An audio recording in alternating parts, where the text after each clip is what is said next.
Good afternoon. Thanks everybody for joining. We have a number of things to cover today.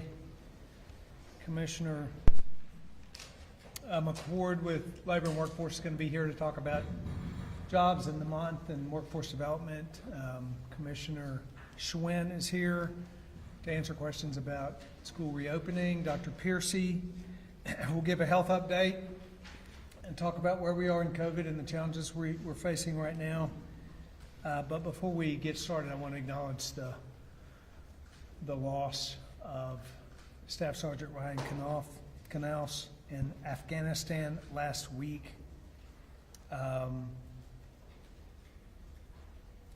It was a tremendous loss for our state, certainly, and I spoke with his family, and it was heartbreaking and very difficult, but we share in their grief, and we certainly have deep gratitude across the state for Ryan and the sacrifice that he made, and the almost 50 Tennesseans that have sacrificed their lives in Afghanistan. We are grateful, and their service and their sacrifice is not in vain. And we reach out to and appreciate and pray for the especially the Knaus family right now. I certainly hope that we offer friendship and support to all of our veterans in the months ahead. It's been a hard month for many of them as they consider their fellow veterans and the losses that they face and the struggles that they've had. If you're an employer, by the way, we are talking a lot about labor and workforce development this month. If you're an employer, we encourage you to pursue a strategy for hiring veterans. There's tremendous opportunity, and we want to make sure that we engage with our veterans in that. That's a little bit of what we're going to talk about today with Commissioner McCord. There are nearly 24 job fairs that we'll be having across the state here in the month of September, which is Workforce Month. Dozens of other opportunities for people who are looking for employment in Tennessee. We're going to be talking a lot about vocational education, about apprenticeships, about the pipeline of education into the workforce. We're really going to be talking about opportunity for Tennesseans. We have almost 500,000 job openings in our state right now. In 2021, we've recruited about 22,000 jobs into Tennessee, so there is a tremendous amount of opportunity, and we want to connect those who are looking for employment with the opportunities that are there, and we're working very hard to make that connection. There are companies coming from all across the world, frankly, and certainly from across the country to put operations in our state. That means opportunity for more Tennesseans, and we want to make sure that Tennesseans know how to connect with that opportunity. I hope that if you're looking for employment in this state, that you will engage with the opportunities that we're providing this month to help you find that employment that works just right for you. Commissioner McCord, you want to come up and talk a little bit about the specific things we're doing this month that people can engage in? Absolutely. Thank you, Governor. This month is National Workforce Development Month, and as part of that, Tennessee will be celebrating Tennessee Working Week, which will be the 13th to the 17th, and we will highlight those half a dozen or dozen career fairs, but there'll be as many as 75, 100 this whole month in September to connect people to opportunities in the workforce. Workforce development is always a high priority for the state of Tennessee, but with the Bureau of Labor Statistics continuing to report record level, historic level job openings, it's even more the forefront than it ever has been. And we work on this every day from things we hear about job fairs and our investment in technical education, but for example, Tennessee has now more apprentices than we've had in over a decade. After we established the Office of Apprenticeship, we had about 100 and 150 of those every month. Our adult ed population, the folks pursuing a high school diploma, now have the opportunity to dual enroll and take technical courses as well as work-based learning. Our reentry population, our justice involved population, have multiple opportunities to get involved with both education job training and actually jobs, connectivity. And as the governor mentioned, our veteran population, we have 400 people, service members transitioning just from Fort Campbell every single month. And the connection to those folks with jobs and job training for needed skills and for employment, for their own personal prosperity, but also for workforce development. And finally, we have efforts, and Commissioner Swin can speak to this better than I can, work-based learning in the high school. So we introduce students to work at an early age. It's going to be a good month. We're going to highlight it this month, and particularly the week of the 13th through the 17th. But again, something that we do all week, not all week, but something we do every day of the year to promote workforce development and the prosperity in our state. So thank you, Governor. Thank you, Commissioner. And we hope that every Tennessean will engage in the opportunity that's available out there. Dr. Piercy, if you would come up, give a health report. We're in a very difficult spot in this pandemic right now. We all know that. It's particularly challenging with regard to hospitalizations. She's going to give a report about those hospitalizations, case counts, particularly pediatric cases. I'm very encouraged by the fact that we do have and have had 150,000 or so Tennesseans get a vaccine in the last week. This is the best tool we have to fight the pandemic, and we encourage Tennesseans to get a vaccine. But Dr. Piercy, why don't you give your report? Thank you, sir. I will start with an update on hospital capacity. Yesterday, we hit 3,500 hospitalizations statewide, which exceeds our wintertime peak of 3,300. Our ICU cases are now 20% higher than the winter peak, and our ventilator use is 40% higher than our wintertime peak. Our hospitals are in dire straits. Fortunately, our hospitals in Memphis and West Tennessee are starting to see a little bit of leveling off. They are still critically full, but they are starting to see it slow down just a little bit. That makes sense because it started in the Memphis and West Tennessee area, mostly because of their proximity to Arkansas, Mississippi, and Missouri. But what we're now seeing is that the hospitals in Middle and East Tennessee are starting to feel that strain that West and Memphis hospitals felt a few weeks ago. We now have National Guard deployed to 16 hospitals statewide, and a few days ago we released $10 million in funding to assist hospitals with staffing. I want to remind you what you can do to help hospitals. Sometimes it's easy to think that's a hospital problem, that's a state problem, that's somebody else's problem. It's actually everybody's problem. And what you can do is, if you haven't been vaccinated yet, get vaccinated now. We still have close to 90% of all COVID patients in the hospital are unvaccinated. Something else that you can do to help hospitals is don't go to the emergency room unless you have a true emergency.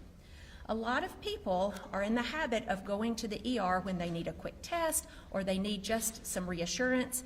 Please use another setting for that kind of testing, whether it's an urgent care clinic or your doctor or health department. We're starting to see some standalone testing sites being popped up. Please use one of those. And you know what I'm going to say next? Don't forget about monoclonal antibody. It should be your first call after you get that positive diagnosis. It has significant reductions in progression to severe disease, but you have to get it early. The good news is that it's starting now to be also given in outpatient settings. So in addition to the 70+ sites we have on our website, most of whom are hospitals, you now have availability in some doctor's offices and other standalone sites, so be on the lookout for those. And one other thing that we haven't talked about before as it pertains to monoclonal antibodies, kids down to age 12 can get monoclonal antibody as well, particularly those high-risk kids. And they're the same high-risk categories that we see in adults. So diabetes, severe asthma, obesity, and in children, Down syndrome, genetic conditions, or heart disease, congenital heart disease. I had the opportunity to be on site at East Tennessee Children's Hospital in Knoxville this morning. They've given over 100 monoclonal antibody treatments to children, and to date have only resulted in 1 hospitalization of those kids. Speaking of case trends overall, our case numbers do continue to rise. We are currently averaging about 7,700 new cases per day. I do want to alert you that today's numbers are going to be artificially low. We had an aberration in our data pool, so you're going to see probably in the 3,000 plus range today. That will be caught up tomorrow. So I wish that were good news today, but it's actually just a little bit of interruption we had in our data pool, so I wanted to alert you to that. Like last week, over a third of the cases, right now 38.5% of the cases in the last week were amongst children. I'll leave you with some good news. Vaccine uptake continues to increase. Across the state, we're seeing increased vaccine uptake across all age groups, with the biggest increases in the 12 to 15-year-olds and the 16 to 20-year-olds. I want to give particular shout-outs to Van Buren County and Hancock County. In the last 7 days, the vaccination rate has increased by 70% in Van Buren County and 50% in Hancock County. Keep it up. I really want to challenge the other counties, particularly the rural counties. I want you to go after those numbers too. People all across the state are starting to take vaccine that have been hesitant. It's time to do it now. And let me give you one other reason to get vaccinated now. You start to get some protection within the first 10 days after getting that vaccine. You're not fully protected yet, but don't think we're in the middle of a surge and it's too late for me to do it. It's not too late. Get your vaccine today. Thanks. Why don't you stay up there, Dr. Pearson, just in case we, Commissioner Swin, will you come up too, just in case we have questions around school opening? And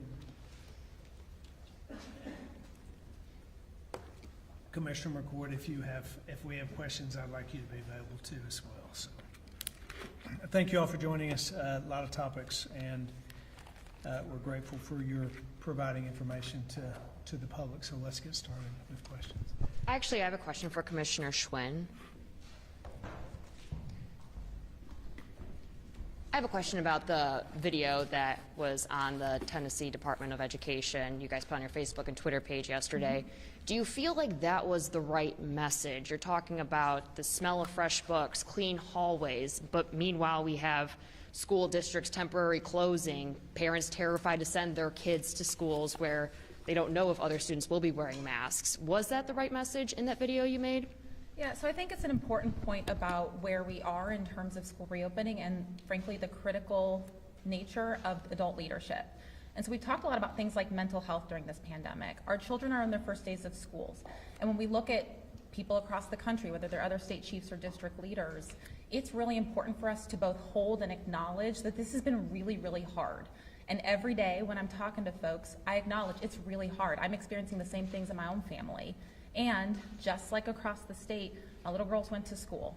And as their mom, just like as teachers do every single day, we have a responsibility to take that energy and say, we want this to be a good day for you. And so yes, it has been really hard. The pandemic has been very challenging. And we've been talking about it for 1.5 years, and it's still the first day of school. And we have got to find a way to balance and say it's okay to hold both the joy of a new school year for the 1 million kids who are going to school every day and hold with us the challenges of a pandemic. The only other thing I want to say is our Teacher of the Year from last year did a speech at our banquet. We had a big banquet for Teachers of the Year. And her entire speech was about how important it was for our educators and our leaders to hold the positivity, especially when it's hard. And I think teachers do that every day, and I want to be able to follow their lead, also understanding how challenging it's been this year. Governor, Tennessee is leading the nation in COVID-19, #1 per capita. Are you being negligent in hamstringing local school districts' abilities to keep kids safe by wearing a mask, and most importantly, keep kids alive? Yeah, we're in a very difficult position in our state with regard to this moment in time for the pandemic. As you know, it's particularly with this variant, it's moved from state to state, multiple states leading the charge. Now we're in this spot that has the highest case per capita. That makes us all very concerned, and we're particularly interested in the health and well-being of our children. And districts do have the ability to impose a mask requirement in any school district across the state. And as I've said to parents, for those who have children that are 12 and over, you have the ability for your kid to get vaccinated. You ought to consider that. every parent has the ability to send their kid to school with a mask. They ought to consider that, and I hope they'll do it. Governor, are you changing your tune on that? Are you saying that local school districts can't require masks and that your executive order will not allow students to opt out of mask mandates? The law allows, and we allow, school districts to impose a mask requirement in their district. But the law also allows for a parent to have the ability to opt out of that mask requirement, and that still exists. We have multiple districts that have imposed mask requirements, and parents have the option to opt out of that. But we actually are seeing high levels of adherence and a lot of kids wearing masks in those districts. You know, part of the challenge here and part of what we hope is we all have the same common goal, and that's to protect the health and well-being of our children. Everyone wants that. We want to develop strategies that develop the greatest adherence for protective measures, and we think we've done that with the strategy. And one last question, Governor. You've mentioned Afghanistan a couple of times. The last time you were asked, you didn't really answer this. Will you accept, yes or no, Afghan allies and people who help troops in Afghanistan? Allies of ours that were Afghans, And refugees? absolutely. We should stand with them as they have stood with our men and women of the military. So. Hi. So, like Gerald mentioned, Tennessee is seeing its metrics continuously worsening, especially among children. Just now, Commissioner Piercy said about more than 38% cases are among children. But you have allowed for the opt-out order. So, does the state plan to do more than that, more restrictive measures to curb the spread of the virus anytime soon? We do think that the strategy we're taking is the one that is the way forward, that best navigates the circumstances we're in, and that allows for adherence across the state, gives parents the ultimate decision-making process with regard to their health, the health and well-being of their own children, but advocates for them to use the tools necessary to protect kids. So we don't have any plan to change that going forward. We are working really hard to protect the lives and livelihoods of those kids. Phil? A follow-up question. So over the past, few press briefings, you have encouraged, vaccination. Commissioner Piercy has encouraged vaccination. You have encouraged parents to protect their kids, but we've continuously seen the metrics, the numbers going up. So what more needs to happen for the state to take a different approach, to take further mitigation measures, to do something else? Yeah, more people need to get vaccinated. More funding needs to go to hospitals to provide for staffing assistance, which we released last week. More flexibility needs to be provided for hospitals, which we've done in previous executive orders, and we'll consider that moving forward, opportunities to do that.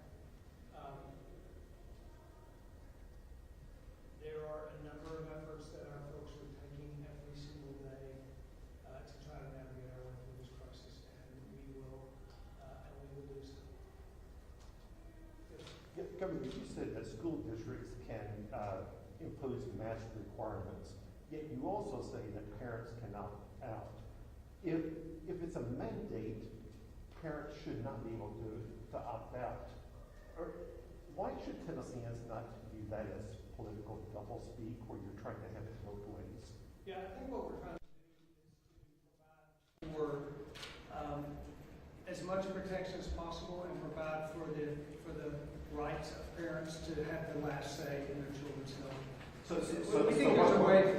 We think you don't have to exclude. You don't have to have either or. We really believe that you can find a way forward that allows for the best adherence possible, and that's what the strategy is. So why not just say that schools cannot impose a mandate, because that's essentially what your policy is. It's a recommendation. Yeah, so we think that if schools impose a mask requirement, that there are a number of parents that then will be alerted to the circumstances in their area, and that it might, in fact, increase adherence to that policy.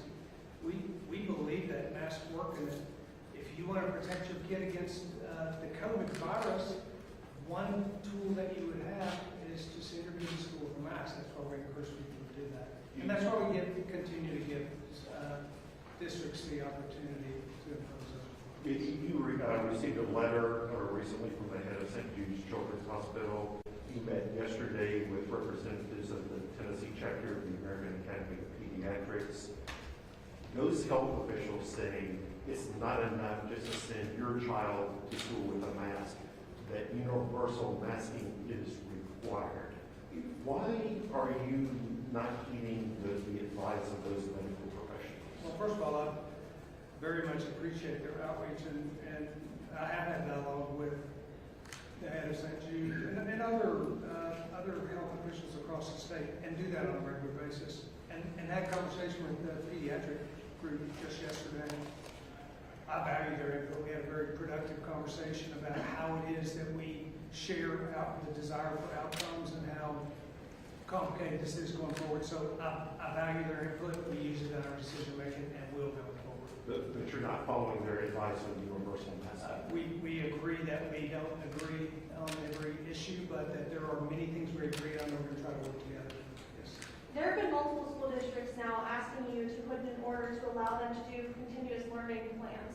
Are you willing to listen to them and give them more flexibility in their decisions to go? I think we've worked really hard to give flexibility to schools with regard to quarantining cases, and we worked really hard last week to develop that strategy going forward with the goal of keeping school districts open and to not returning to district-wide virtual learning across our state. We think it's very important to be in person. We think most districts believe that, and frankly, they're all working very hard. But a lot of districts are now using stockpile days instead of going remote. Do you think a stockpile day is better than remote learning? I think that the way forward is difficult for districts, and we're trying to give them unique flexibility to operate that way. Penny, do you want to add to that? Yeah, so I think a couple of things. The waiver process obviously was started about a week ago, and so districts who are choosing to use stockpile days, that is a local choice. They still have the option of submitting for a waiver to the department at the classroom or at the school level, and they can choose to use the stockpile day at the school level or apply for a waiver. We've received 15 waivers. 3 of those were not necessary, actually, because existing policy would allow for them to quarantine the school or the classroom at that individual student level and scale. The other 12 that we've received, we've approved 10 of them. And there's a lot to talk about too, but 10 of the 12 have been approved. I was on the phone with superintendents yesterday, middle of the night actually yesterday, as well as throughout today. And they are actually asking more for strategies about how to stay open and flexibility should they need them. And so certainly that conversation is ongoing, but there are lots of options that they are utilizing right now, and the waiver process is one of those. So it's a local choice for those individual schools, but not for district-wide remote learning. That's right. I think it's important to take a scalpel and not a sledgehammer approach. Someone really smart said that to me a few weeks ago. And so we want to make sure that this year, especially looking at students and the critical need of them to be in classrooms, to make sure that they are moving forward academically, that they are getting the supports that they so desperately need in many cases, that we're keeping schools open. And so instead of having a district-wide approach, saying we've made a commitment to families in the state to offer in-person learning throughout this year, and as a result, we want to give districts that flexibility at the school, the classroom level if they need it, but not in these broad brush strokes. Governor, do you have any thoughts on the U.S. Department of Education's civil rights investigation into We just got that